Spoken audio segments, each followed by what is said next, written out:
Hello student, welcome to my YouTube channel chemistry mind. I am J K. Shivhari. आज हम आपके लिए लेके आए हैं कोऑर्डिनेशन कंपाउंड की आइसोमेरिज्म। तो हेडिंग लगा लें आप, आइसोमेरिज्म इन कोऑर्डिनेशन कंपाउंड। तो आप इसकी डेफिनेशन क्या लिखेंगे दो अथवा दो से अधिक ऐसे कॉम्प्लेक्स कंपाउंड जिनके अणुसूत्र तथा अणुभार समान होते हैं, लेकिन उनके गुणों में एक अथवा एक से अधिक अंतर अवश्य पाया जाता है, एक दूसरे के आइसोमर्स, और इस घटना को आइसोमेरिज्म कहते हैं। आइसोमेरिज्म मुख्यतः दो प्रकार की होती है। नंबर एक है स्ट्रक्चरल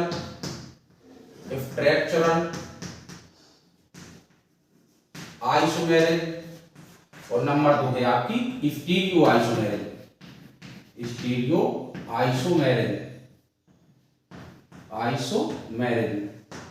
ठीक है ना। स्ट्रक्चरल आइसोमेरिज्म क्या है, ठीक है ना। फिर स्टीरियो आइसोमेरिज्म के बारे में मैं थोड़ा सा जिक्र करता हूं, फिर जो है इसके बाद एक एक को बारी बारी से बताएंगे। इस लेक्चर में मैं आपको स्ट्रक्चरल आइसोमेरिज्म के बारे में बताऊंगा, नेक्स्ट लेक्चर में मैं स्टीरियो आइसोमेरिज्म के बारे में बताऊंगा। स्टीरियो आइसोमेरिज्म दो प्रकार की होती है, एक है आपकी ज्योमेट्रिकल और दूसरी है आपकी ऑप्टिकल।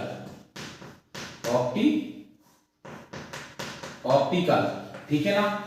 और ये स्ट्रक्चरल आइसोमेरिज्म कितने 7 प्रकार की होती, तो सबसे पहले आप हेडिंग लगाएं स्ट्रक्चरल आइसोमेरिज्म। ठीक है ना। कोऑर्डिनेशन दो अथवा दो से अधिक ऐसे कोऑर्डिनेशन कंपाउंड जिनके अणुभार तथा अणुसूत्र समान होते हैं, लेकिन उनकी स्ट्रक्चर में अंतर होने के कारण उनके गुणों में अंतर आ जाता है। इस घटना को स्ट्रक्चरल आइसोमेरिज्म कहते हैं, और ऐसे कंपाउंड को एक दूसरे का स्ट्रक्चरल आइसोमर्स कहते हैं। यह 7 प्रकार की होती है। It is 7 type. वो 7 टाइप कौन कौन है, पहले सबसे पहले आप इनके नाम लिखेंगे, फिर बारी बारी से इनका डिटेल से हम स्टडी करेंगे। ठीक है। फर्स्ट है आपकी हाइड्रेट आइसोमेरिज्म,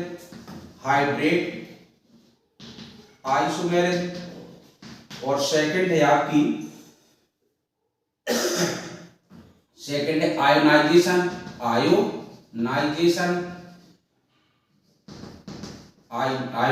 आइसोमेरिज्म, और थर्ड है आपकी बॉन्ड या लिंकेज आइसोमेरिज्म। फोर्थ पार्ट है लिगेंड्स आइसोमेरिज्म।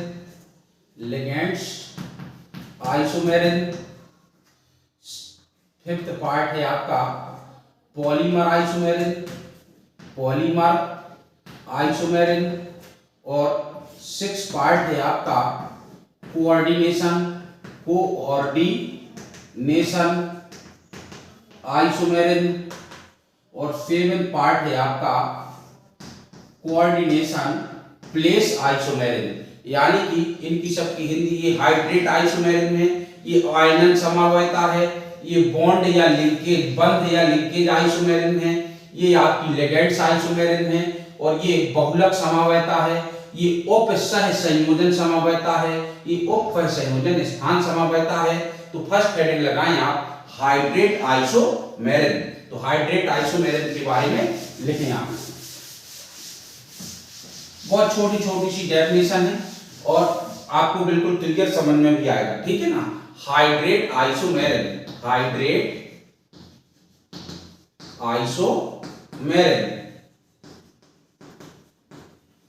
तो लिखेंगे आप, वह कोऑर्डिनेशन आइसोमर्स जिसके कोऑर्डिनेशन एरिया में जल के अणुओं की संख्या भिन्न भिन्न होती है, एक दूसरे के हाइड्रेट आइसोमर्स कहलाते हैं, और इस घटना को हाइड्रेट आइसोमेरिज्म कहते हैं। जैसे देखें जरा, आपका CrH2O का होल 6 Cl3, ठीक है ना, और दूसरा कंपाउंड है एंड CrH2O का होल 5 Cl इधर आ जाएगा Cl2 एंड CrH2O का होल 4 Cl2 Cl, ये तीनों एक दूसरे के क्या होंगे, हाइड्रेट आइसोमर्स होंगे। क्यों? क्योंकि इन तीनों के गुणों में भिन्नता है, इन तीनों के कलर डिफरेंट टाइप के होते हैं और कोऑर्डिनेशन एरिया आप अगर देख रहे हैं तो इसकी कोऑर्डिनेशन एरिया में वाटर के मॉलिक्यूल 6 हैं, इसमें 5 हैं, इसमें 4 हैं, ठीक है ना। अच्छा, अब इसका वाटर का मॉलिक्यूल्स एक कहां गया, देखो एक मॉलिक्यूल्स इसका इधर आ गया है और इसके 2 मॉलिक्यूल्स इधर आ गए हैं, ठीक है ना। अब ये देखेंगे आप इनको, तो ये एक दूसरे के क्या हैं, हाइड्रेट आइसोमर्स हैं। ओके, क्लियर होगी बात।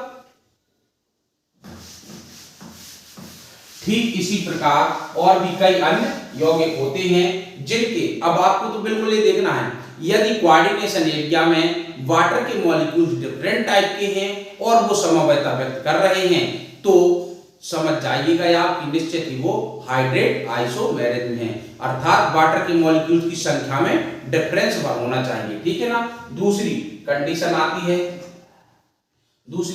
आती है ionization isomerism, ionization isomerism.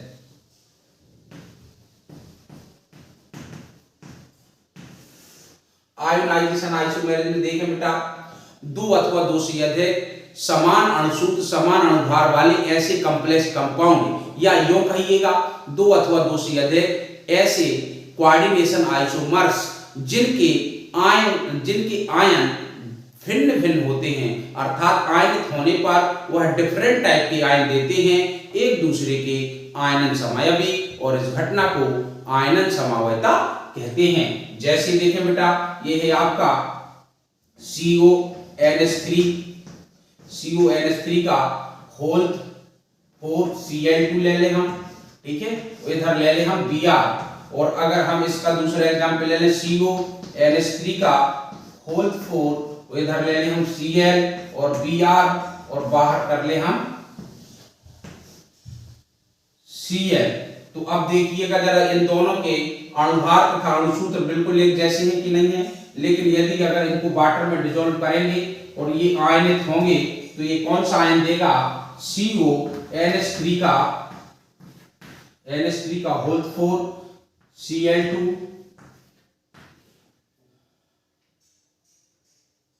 Positive plus Br negative, ठीक है ना। अगर इसको आयनित करेंगे, देखो ये पॉजिटिव और नेगेटिव कैसे आता है, इसकी ऑक्सीकरण संख्या देखिएगा जरा, अगर आप आईपीसी नाम जानते हैं तो ये पॉजिटिव नेगेटिव आ जाएगा, इस पर इसकी ऑक्सीकरण संख्या निकालिए, इस पूरे की ऑक्सीकरण संख्या जो भी आएगी तो ये उधर पॉजिटिव नेगेटिव उस पर डिपेंड करेगी, इनमें सभी की ऑक्सीकरण संख्या लिखेंगे तो जो भी आएगी इस पर डिपेंड करेगी, ठीक है ना। अच्छा, ये देखें जरा CONH3 का होल 4 Cl Br, और ये पॉजिटिव और इधर रहा Cl माइनस। तो अब देखिए जरा ये कौन सा आयन है, ये ब्रोमाइड आयन है आपका, ब्रोमाइड आयन है, और ये कौन सा है, क्लोराइड आयन है आपका, क्लोराइड। और ये इस आयन का क्या नाम है, इस आयन का नाम है बेटा टेट्रा, इधर लिखते हैं टेट्रा एमी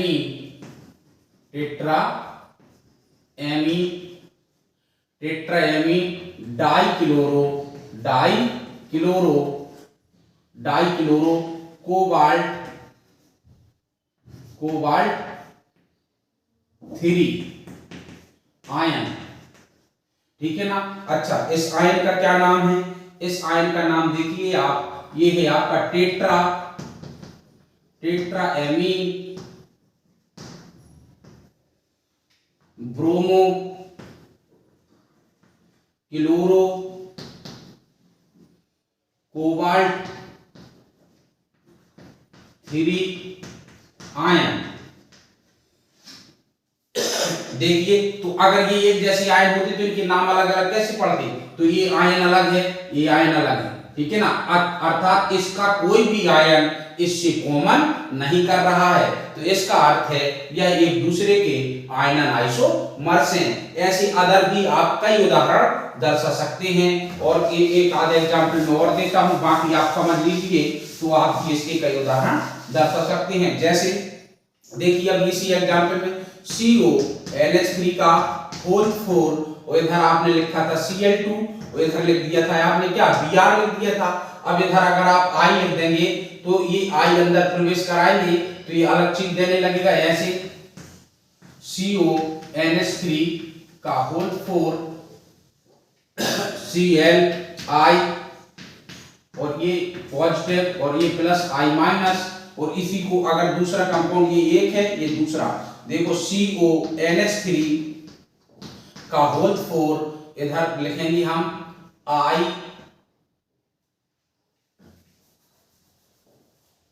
ये Cl2 ही रहेगा, अभी अंदर कहां प्रवेश करा है, ठीक है ना। और इधर लिखेंगे हम I, और ये करते हैं यदि हम Cl, और फिर इधर ये बाहर निकाल दें हम Cl, तो देखें जरा ये क्या बन जाएगा CONH3 का होल 4 और इधर Cl और एक I, और ये बनेगा पॉजिटिव आयन, और इधर आ जाएगा Cl माइनस आयन। तो देखो इसके भी आयन डिफरेंट आने लगे, तो ये क्या हो गया आपका, ये भी आयनन समयावी है।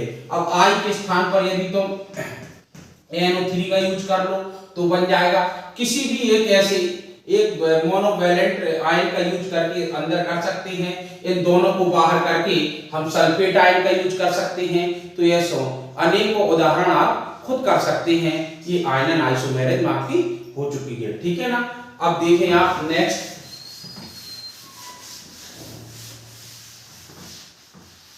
जो तीसरी आइसोमेरिज्म है वो थर्ड है आपकी बॉन्ड या लिंकेज आइसोमेरिज्म। देखो तो आप ये ध्यान रखें, कंडीशन जी आइसोमेरिज्म कहां उत्पन्न होगी, इसकी जो मुख्य कंडीशन है, वन और मोर एम्बीडेंटेड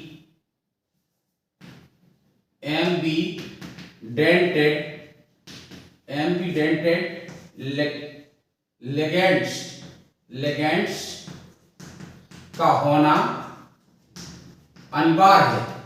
क्या है, अनिवार्य है। जिस कॉम्प्लेक्स में एक या एक से अधिक एम्बीडेंटेड लिगेंड्स होते हैं, वही ये ligand for linkage isomerism show कर पाते हैं। क्यों, कैसे आइसोमेरिज्म शो होती है, एक कंपाउंड में जो एम्बीडेंटेड लिगेंड्स होगा उसका अलग टाइप का डोनर एटम सेंट्रल मेटल से जुड़ा होगा, और दूसरे कंपाउंड में अलग टाइप से डोनर एटम जुड़ा होता है। तो क्या कह सकते हैं हम इसकी, अगर डेफिनेशन देना चाहें तो परिभाषा कैसे लिखेंगे इसकी, दो अथवा दो से अधिक वह है कोऑर्डिनेशन आइसोमर्स जिनमें एक ही एम्बीडेंटेड लिगेंड्स के डोनर एटम डिफरेंट टाइप के होते हैं, एक दूसरे के बॉन्ड या लिंकेज आइसोमर्स कहलाते हैं। जैसे देखें आप इधर अगर देखें, जैसे ये हो गया आपका CONH3 का होल 5, इधर आ गया ONO, और ये हो गया Cl2, और एंड CONH3 का होल 5 NO2, और ये Cl2। तो अब देखें जरा, इसमें जो डोनर एटम है ऑक्सीजन है, इसका डोनर एटम नाइट्रोजन है। ठीक इसी प्रकार से आप अनेक उदाहरण यूज कर सकते हैं। इसके स्थान पर Cn यूज कर लें, और फिर इसके स्थान पर बेटा Nc यूज कर लें। Cn तथा Nc दोनों ही एम्बीडेंटेड लिगेंड्स हैं, तो ये एक नया उदाहरण बन जाएगा। इसके स्थान पर आप CnS यूज कर लें, और फिर इसके स्थान पर आप NCS यूज कर लें, तो ये भी आपका, तो जितने भी आपके एम्बीडेंटेड लिगेंड्स होंगे उस एम्बीडेंटेड लिगेंड्स का कोऑर्डिनेशन एरिया में यूज करके उसके डोनर एटम बदल देंगे, तो हमें लिंकेज आइसोमर्स प्राप्त हो जाएंगे, और इस घटना को लिंकेज आइसोमेरिज्म कहेंगे, ठीक है ना। देखिए जरा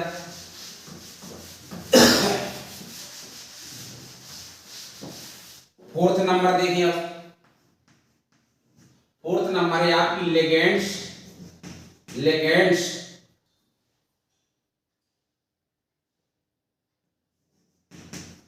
लिगेंड्स आइसोमेरिक।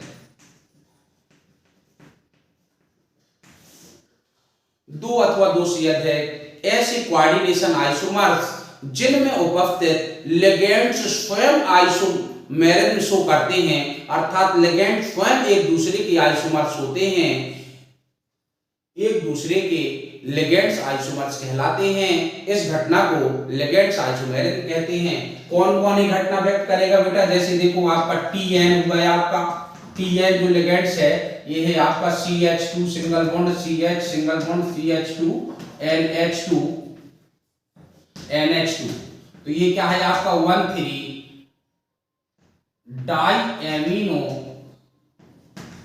डाइएमिनो प्रोपेन। ओके, अच्छा सूत्र इसका देखो ये है। अच्छा दूसरा है आपका Pn, तो Pn का सूत्र क्या है CH3 single bond CH single bond CH2 NH2 NH2। तो देखो दोनों का अणु सूत्र और अणुभार एक समान है कि नहीं है, तो ये लिगेंड, दोनों लिगेंड्स खुद एक दूसरे के आइसोमर्स हैं। इसका नाम यदि देखेंगे आप तो ये है 1,2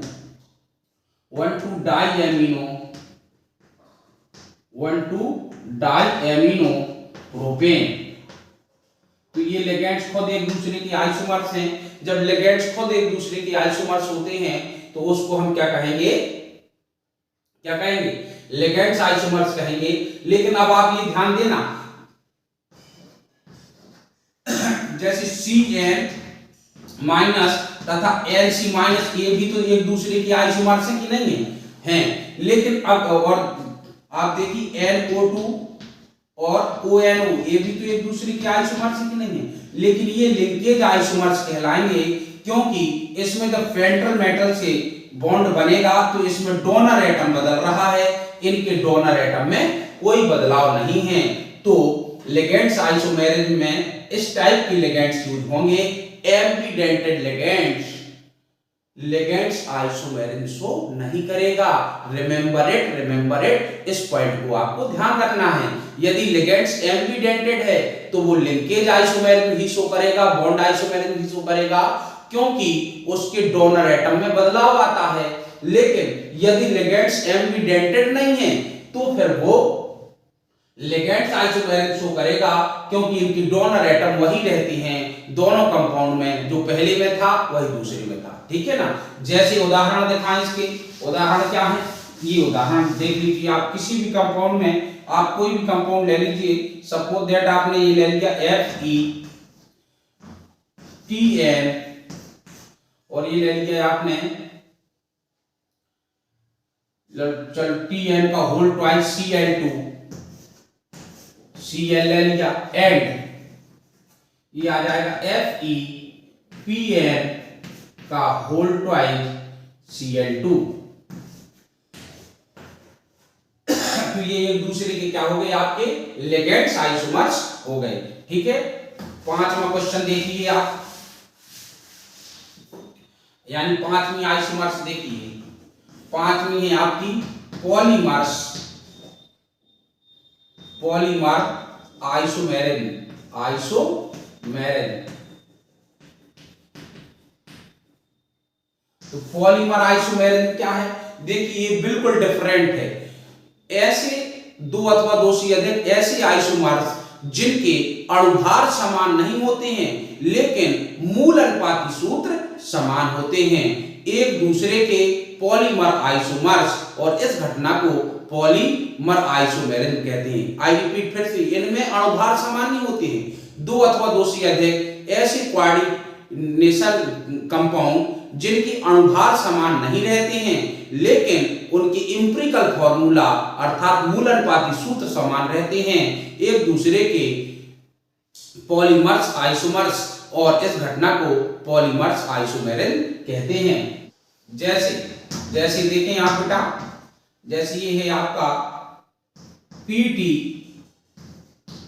NH3 का whole twice Cl2 and Pt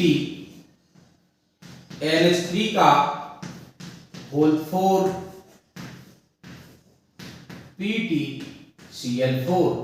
तो अब आप इनमें देखिएगा तो इन दोनों के मूल अनुपाती सूत्र समान हैं, लेकिन अणुसूत्र समान नहीं है। ये एक दूसरे के क्या हैं? पॉलीमर आइसोमेरिज्म है। ठीक है ना, पॉलीमर आइसोमर्स है और इस घटना को पॉलीमर आइसोमेरिज्म कहेंगे। क्लियर हो गई बात? ठीक है ना। अब आप नेक्स्ट देखें, इसमें 6वां नंबर कोऑर्डिनेशन आइसोमेरिज्म। इससे क्वेश्चन आपके आ जाते हैं कंपटीशन में। तो कोऑर्डिनेशन आइसोमेरिज्म क्या है? देखो, पहली बात तो इसकी कंडीशन जाने। कंडीशन कहां मिलेगी हमें? कोऑर्डिनेशन आइसोमेरिज्म कंडीशन, ये आइसोमेरिज्म हमारी वही मिल सकती है जहां धन आयन तथा ऋण आयन दोनों कैसे हों? कॉम्प्लेक्स हों। कंडीशन, जब cation and anion both are complex,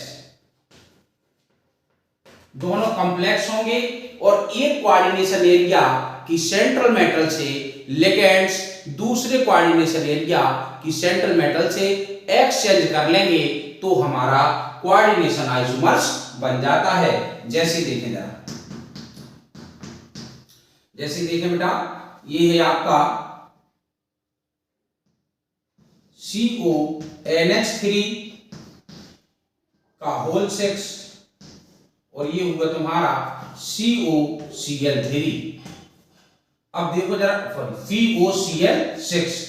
तो ये एक कंपाउंड है। अगर इसको गौर फरमाया जाए तो इधर देखें 3 प्लस के होंगे, इसमें 3 माइनस के हैं। तो अब दूसरा कंपाउंड इसका कैसा बन सकता है? एक क्लोरीन इसमें एंट्री कर जाए तो एंड CONH3 का होल 5 Cl। अब ऐसी स्थिति में इसमें 2 धन बचे होंगे और ये बन जाएगा CONH3 Cl5। इस पे अब कितना बचा होगा हमारा? 2 ऋण बचा होगा। तो एक तो ये कंपाउंड हो जाएंगे और दूसरा देखें जरा, CONH3 का होल 4 2 क्लोरीन इसमें एंट्री कर जाए तो इस पे कितना बचा? 1 धन बचा। और इस तरह CONH3 का होल 5 Cl2 तो इस पर 1 ऋण बचा।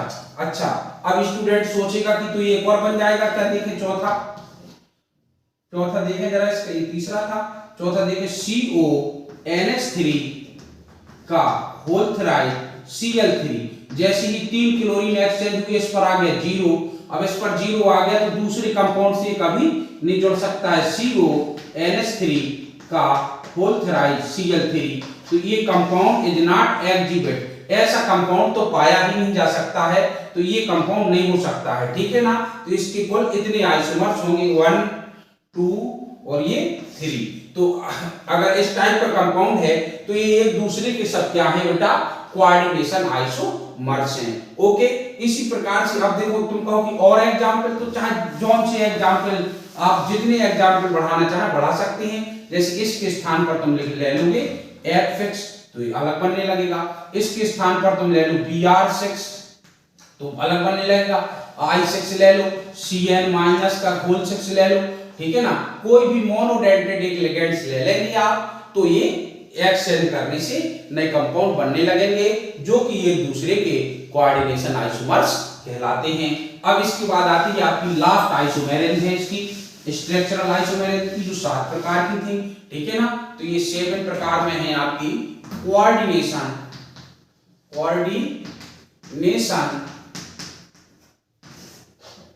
Place isomerism. तो 2 अथवा 2 से अधिक ऐसे कॉम्प्लेक्स कंपाउंड या कंडीशन आप देखें, इसमें खास तौर से कंडीशन समझ लें।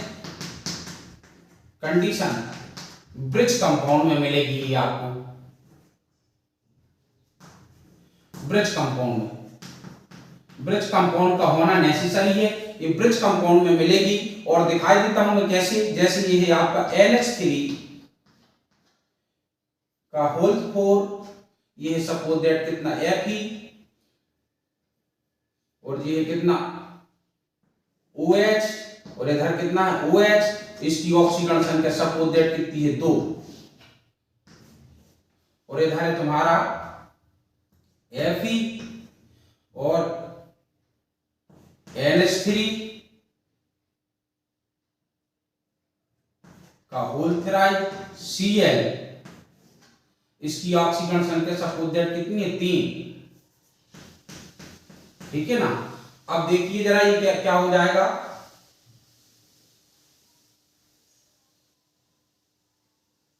इस पर कोई चार्ज होगा कि ना होगा, बोलो जरा। देखो इसकी ऑक्सीकरण संख्या 3 है, इसकी कितनी 2 है, तो 5, ये ऋण की 1, ये ऋण की 2 होगी, ऋण की 3, तो कितना बचा 2 धन चार्ज बचा। 2 धन चार्ज में इधर हम इसको जोड़ सकते हैं SO4, ठीक है ना। अच्छा ये कोई कॉम्प्लेक्स कंपाउंड है जो कि ब्रिज कंपाउंड है। अगर इसमें कुछ इस टाइप का एक्सचेंज हो जाए, देखिए NH3 का होल थ्राइड इधर आ जाए क्या, ये वाला क्लोरीन चेंज होकर के इधर आ जाए Cl, तो इसकी ऑक्सीडेशन नंबर कितनी हो जाएगी 3, ये OH, ये OH और ये Fe, ठीक है, और ये आ जाएगा NH3 का होल 4, इधर SO4। तो इस टाइप की जब ब्रिज कंपाउंड की सेंट्रल मेटल से जुड़े हुए लिगेंड्स के एक्सचेंज होने से कॉम्प्लेक्स कंपाउंड के भौतिक या रासायनिक परिवर्तन होते हैं, तो ऐसे कॉम्प्लेक्स कंपाउंड एक दूसरे के कोऑर्डिनेशन प्लेस आइसोमेरिज्म, कोऑर्डिनेशन स्थान समयवी कहलाते हैं, और इस घटना को कोऑर्डिनेशन स्थान समयवयता कहते हैं। अब आपकी जो नेक्स्ट हेडिंग है वो है आपकी स्टीरियो आइसोमेरिज्म। स्टीरियो आइसोमेरिज्म बेटा दो प्रकार की होती है, एक है आपकी ज्योमेट्रिकल और दूसरी है आपकी ऑप्टिकल, ठीक है ना। तो नेक्स्ट वीडियो में मैं आपको ज्योमेट्रिकल आइसोमेरिज्म के बारे में डिटेल से समझाऊंगा, फिर इसके बाद एक वीडियो आपका ऑप्टिकल आइसोमेरिज्म का बनाऊंगा, और यदि टाइम रहा तो दोनों आइसोमेरिज्म को एक ही वीडियो में समझा दूंगा, ठीक है ना। तब तक के लिए आप ये आइसोमेरिज्म पढ़ें। थैंक यू, धन्यवाद, जय हिंद।